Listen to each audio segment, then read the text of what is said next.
नैमिषारण्य में समाई थी। सीता जी अयोध्या में नहीं समाई, नैमिषारण्य में समाई, इसलिए उस क्षेत्र को सीतापुर कहते हैं।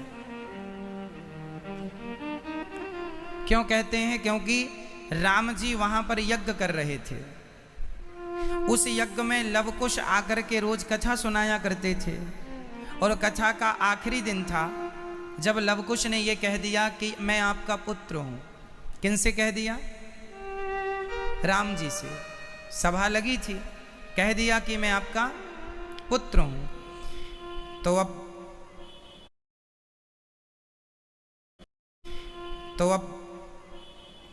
सीता जी, अब कौन गवाही दे कि अब राम जी ने कहा आप हमारे पुत्र हैं, हम कैसे मान लें?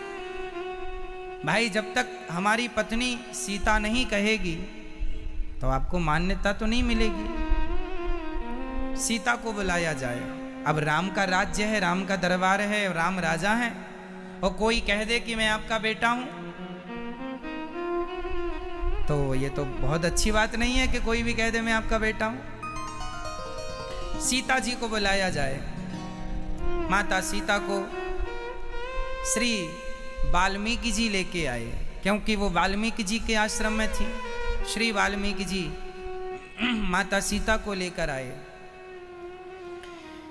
पूछा गया कि ये दोनों बच्चे किनके हैं? सीता जी ने कहा राम की ओर देखकर, हे रघुनंदन, ये आपके ही पुत्र हैं। जब ये कहा, सिद्ध हो गया कि राम जी के पुत्र हैं ये लवकुश। अब वहां पर एक मांग उठ गई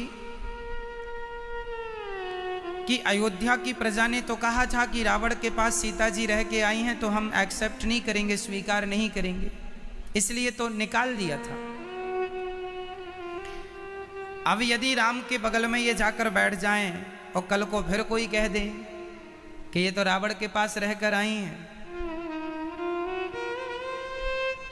तो किसी ने कहा कि आप यदि पवित्र हैं तो अग्नि परीक्षा दीजिए और फिर राम के बगल में जाकर बैठ जाइए।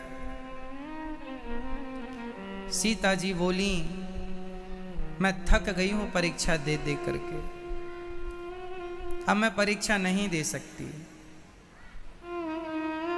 उसी समय माता सीता ने कहा कि मैं पवित्र हूं या अपवित्र हूं, आपको यही सबूत चाहिए जनमानस को, तो मैं सबूत देती हूं।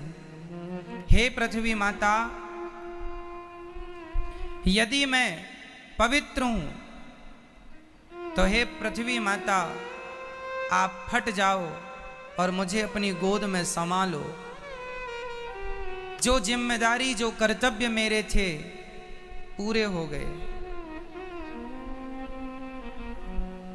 जिस दिन सीता जी को प्रजा ने ये आरोप लगाया था कि तुम तो परपुरुष के पास रहकर आई हो रावण की लंका में, जिस दिन जमाने ने ये आरोप लगाया था, सीता जी चाहती तो उसी दिन ये अपने आरोप को सिद्ध कर देती कि तुम गलत हो, हम सही हैं। उसी दिन माता सीता कह सकती थी कि हे पृथ्वी माता, फट जाओ और हमें अपने गोद में ले लो। तो क्या उस दिन पृथ्वी माता नहीं फटती? जरूर फट जाती, पर उस दिन नहीं कहा। क्यों नहीं कहा? इसलिए नहीं कहा कि उस समय माता सीता गर्भवती थी। यदि माता सीता समा जाती पृथ्वी पर तो गर्भ में पल रहे बच्चे भी समा जाते।